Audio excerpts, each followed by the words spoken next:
तर राज ठाकरे यांची आज रत्नागिरीमध्ये सभा होणार आहे। रत्नागिरीत राज ठाकरेंची सभा होणार आहे। रिफायनरी संदर्भात ते नेमकं काय भूमिका मांडणार याकडे जरा सर्वांचं लक्ष लागलंय। तर राज्यातील राजकारणावर नेमकं राज ठाकरे कोणत्या प्रकारे ताशेरे ओढणार याकडेही अनेक राजकीय विश्लेषकांचं लक्ष लागलंय।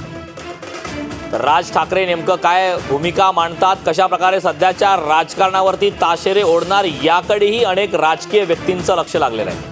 रिफायनरी संदर्भातला देखील अत्यंत महत्त्वाचा मुद्दा आहे आणि सध्या राज ठाकरे हे कोकण दौऱ्यावरती आज त्यांची रत्नागिरीमध्ये सभा देखील होणार आहे। या सभेच्या माध्यमातून राज ठाकरे हे कोणावरती टीका करतात, कोणावरती निशाणा करतात हे बघणं अत्यंत महत्त्वाचं आहे। राज ठाकरे हे नेमकं काय बोलणार याकडे अवघ्या महाराष्ट्राचं लक्ष लागलं।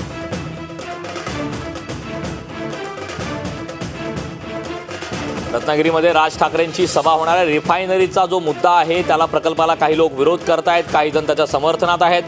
हा मुद्दा आता केवळ स्थानिक नसून राजकीय झालेला आहे। आरोप प्रत्यारोपाच्या फैरी या मुद्द्याला घेऊन होत आहेत आणि याच रिफायनरी संदर्भात राज ठाकरे हे नेमकी आपली काय भूमिका मांडतात हे बघणं अत्यंत महत्त्वाचं आहे। रिफायनरी प्रकल्प हा झालाच पाहिजे आणि याच्या समर्थनार्थ आम्ही हा आज मोर्चाचं आयोजन केलेलं आहे। या मोर्चाचे नेतृत्व सन्माननीय राणेसाहेब, सगळे नितेश राणेसाहेब, निलेश राणेसाहेब, DCM साहेब, उद्योगमंत्री उदयजी सामंत साहेब हे करणार आहेत।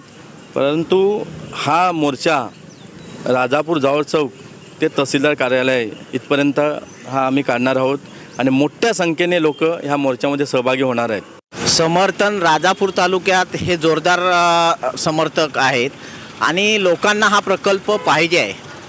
जो विरोध दाखवला जातो आहे किंवा केला जातो आहे तो 2 ते 3 ग्रामपंचायतीचाच फक्त हा विरोध आहे आणि बाहेरून येऊन हा विरोध केला जातो आहे। काही राजकीय मंडळी त्यांना जोड देते आहे, त्याच्यामुळे हा अपवाद आहे, तो किरकोळ आहे आणि यामुळे आज समजेल तुम्हाला की किती समर्थन किती विरोध आहे आणि हा प्रकल्प जागतिक प्रकल्प आहे, तो मार्गी लागणं गरजेचं आहे। तर याच संदर्भात माहिती देण्यासाठी, चर्चा करण्यासाठी आपले विशेष प्रतिनिधी राहुल झोरी आपल्यासोबत जोडलेले आहेत। राहुल, खरं तर राज ठाकरे यांचा रत्नागिरीचा हा दौरा आहे, हा दौरा महत्त्वपूर्ण याच्यासाठी आहे की सध्या रिफायनरी संदर्भात देखील खूप मोठ्या प्रमाणात वाद सुरू आहे आणि उद्धव ठाकरे यांनी या रिफायनरीला विरोध केलेला आहे। राज ठाकरे यांची नेमकी या संदर्भातली काय भूमिका असू शकते?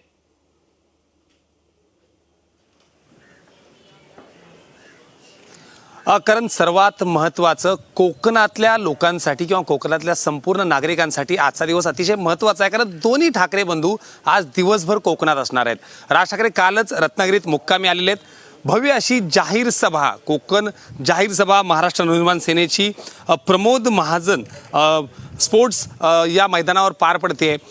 एकंदरीत जर बघितलं तर राज ठाकरे यांची आधी नाणार असेल, आता बारसू असेल, यांची भूमिका जर पाहिली तर प्रकल्प आले पाहिजेत, रोजगार उपलब्धी झाली पाहिजे। कोकणातल्या नागरिकांना किंवा कोकणातल्या चाकरमान्यांना मुंबईत येऊन लोकलचे धक्के खाण्यापेक्षा त्यांना स्थानिक पातळीवर चांगला रोजगार उपलब्ध झाला पाहिजे, ही सुरुवातीपासूनची भूमिका जी आहे ती राज ठाकरे यांची होती। आणि याच पार्श्वभूमीवर उद्धव ठाकरे यांचा दौरा विरोध करणारा दौरा असला आणि दुसऱ्या बाजूला थेट राज ठाकरे या ठिकाणी या कोकणच्या सभेला, दोन्ही सभा पुरवण्याची होत्या। महाडमध्ये उद्धव ठाकरे यांची सभा आहे तर दुसऱ्या बाजूला राज ठाकरे रत्नागिरीत सभा घेत आहेत। पण आधी नाणार आणि आता बारसू दोन्हीही अत्यंत महत्त्वाचे प्रकल्प आहेत जे देवेंद्र फडणवीस सरकारच्या काळात म्हणजेच महायुतीच्या काळात उद्धव ठाकरे देखील त्या सरकारमध्ये होते, त्यावेळी नाणार प्रकल्प रेटला गेला। मात्र 2.5 वर्षामध्ये हा नाणार प्रकल्प बाळगरला। त्यानंतर बारसू जो आत्ता वाद सुरू आहे तो देखील काही मोजक्या लोकांचाच याला विरोध आहे असं मनतेची यापूर्वीपासून भूमिका आहे। काही लोकांच्या भूमिकेमुळं, असा आडेलतट्टी भूमिकेमुळं अशी अडचण होता कामा नये। सर्वात महत्त्वाचं उद्धव ठाकरे यांचं पत्र ज्यावेळी बाहेर आलं होतं की बारसूला प्रोजेक्ट व्हावा आणि त्याबद्दलचं पत्र पंतप्रधानांना त्यांनी लिहिलं होतं। या टप्प्यावर ज्या पद्धतीनं मनसेनं एक खोचक टीका त्यांना केली होती की त्यावेळी जर तुम्ही पत्र दिलं असेल, त्यावेळी जर दबावात तुम्ही भूमिका घेतली असेल तर मग आत्ता ही माघार का, आत्ता हा विरोध का। आणि एकंदरीत संपूर्ण प्रकरण जर बघितलं तर आता हा प्रकल्प फक्त स्थानिक लोकांच्या बाबतीत नाही तर आता संपूर्णपणे याला राजकीय वळण लागलेलं आहे। प्रत्येकानं याच्यात राजकीय हस्तक्षेप केलेत, त्यामुळं लोकांची काय इच्छा आहे याचबरोबर शिवसेना उद्धव ठाकरे गटात असणाऱ्या आमदारांना देखील याबद्दल काय वाटतंय हे देखील आपण जाणून घेऊयात। मात्र सध्याची परिस्थिती बघितली तर अर्थातच राज ठाकरे यांची सभा नेहमीच आपल्या सर्वांना त्यांची भाषण शैली माहिती आहे, थेटपणे बोलण्याची भूमिका माहिती आहे आणि आज घडीला राज्यभरात अर्थात शरद पवार यांच्या भूमिकेमुळं ज्या पद्धतीने एक वेगळं राजकारण पाहायला मिळालं, राष्ट्रवादी भाजपच्या गोटात जाते अशी चर्चा व्हायला लागली, इतर काही अनेक मुद्दे आणि त्या टप्प्यामध्ये मनसे एक पक्ष अर्थात पक्षाची जरी पूर्णपणे संविधानिक ताकद जरी दिसत नसली तरी राज ठाकरे यांचं एक उपद्रव मूल्य हे खूप मोठं मानलं जातं आणि याच उपद्रव मूल्याच्या पोटी त्यांनी यापूर्वी देखील मोदी शहाविरोधात जो थेटपणे प्रचार केला होता, या टप्प्यावर हेच अस्त्र महायुतीच्या म्हणजेच शिवसेना शिंदे गट आणि फडणवीसांच्या कामी येतंय का? आणि या टप्प्यावर पुन्हा एकदा बारसूमध्ये जर राज ठाकरेंनी आक्रमक अशी समर्थनाची भूमिका घेतली तर याचा नेमका तोटा कोणाला? उद्धव ठाकरे गट यामध्ये काय करेल, इतर गोष्टी काय करते आणि अर्थात ठाकरे विरुद्ध ठाकरे हा जर वाद वाढत गेला तर मात्र शिंदे फडणवीस सरकार यामधून बाजूला राहील आणि नाणार किंवा बारसूच्याच बाबतीत ज्या पद्धतीने आक्रमक भूमिका त्यांनी घेतील यामध्ये मात्र नक्कीच याचा थेट फायदा जो आहे तो शिंदे फडणवीस सरकारला होईल। कारण नक्कीच राहुल, याचा थेट फायदा जर ठाकरेंमध्ये वाद झाला तर शिंदे फडणवीस सरकारला होईल आणि शिंदे फडणवीस सरकार बाजूला राहील अशा प्रकारचं वक्तव्य आहे। मात्र उद्धव ठाकरे यांनी या संदर्भात आजच आक्रमक भूमिका त्यांनी घेतलेल्या आहे, रिफायनरी संदर्भात त्यांनी विरोध दाखवला आहे। याबाबतही राज ठाकरे काही बोलतील असं वाटतंय का? कारण सध्या उद्धव ठाकरे देखील कोकणातल्या दौऱ्यावरती आहेत।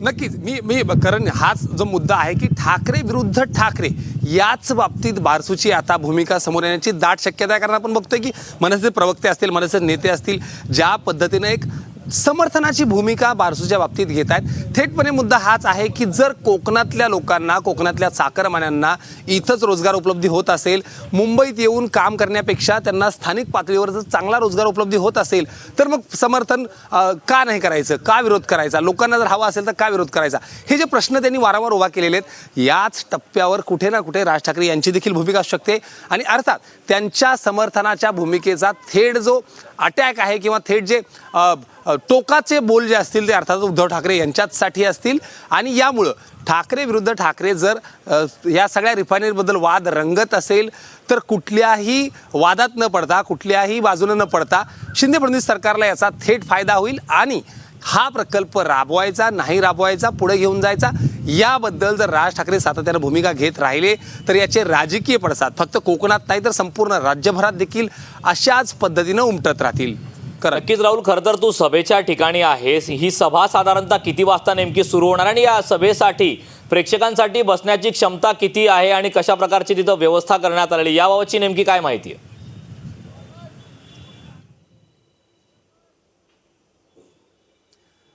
कारण अगदी महत्त्वाचा प्रश्न आहे हा। खरं तर राज ठाकरे हे असे राजकारणी आहेत, हे असे वक्ते आहेत की ज्यांच्या सभेला कोणताही खर्च न करता मोठा श्रोतावर्ग जमतो। आपण बघतोय की सभेचा हा मूळ सभा मंडप व्यासपीठ जे आहे, या बाजूला व्यासपीठ आहे, काही VIPंची सोय जी आहे ती समोर करण्यात आली आणि संपूर्ण परिसर जर बघितला तर एक साधारण 15 ते 20 हजार लोक या ठिकाणी बसतील। अर्थात खूप मोठं असं सभामंडप नाही आहे किंवा खूप मोठं असं ग्राउंड नाही आहे, मात्र तरी देखील ज्या पद्धतीने एक तयारी जय्यत तयारी जे रत्नागिरीत पाहायला मिळाली, आपल्याला माहिती आहे की कोकणाचा संपूर्ण मतदार बघितला, संपूर्ण स्वभाव कोकणातील लोकांचा बघितला तर थेटपणे सभेला जाणं कोकणात वारंवार लोक टाळतात। मात्र तरी देखील एक मोठी संख्या या ठिकाणी बसण्याची आसन व्यवस्था असेल, आजूबाजूची परिसर असेल, हा सगळा पूर्णपणे करण्यात आले। सगळ्यात महत्त्वाचं रत्नागिरीत ज्या पद्धतीनं राज ठाकरे यांनी काल मुक्कामी ते स्वतः आले होते आणि रत्नागिरीत ठिकठिकाणी